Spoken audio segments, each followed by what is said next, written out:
கந்த சஷ்டிக்கு 7 நாளும் நீங்க சொல்ற மாரி நெய்வேத்தியம் பண்ணி, திருப்புகழ் பாராயணம் பண்ணி, முருகன வழிபாடு பண்ணுவோம் அப்படின்னா, அதுக்கும் என்ன முறையில வழிபாடு பண்ணணும் அப்படிங்கிறதையும் நீங்க தெளிவா முடிவு பண்ணிக்கோங்க.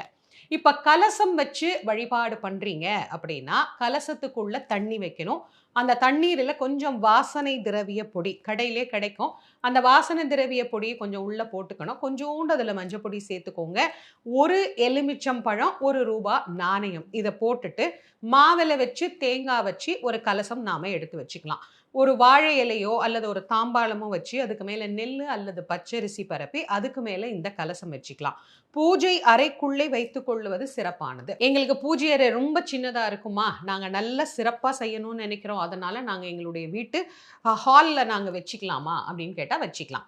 உங்களுக்கு வழிபடுவதற்கு எது சௌகரியமா இருக்குமோ அந்த இடத்த தேர்வு பண்ணிக்கோங்க.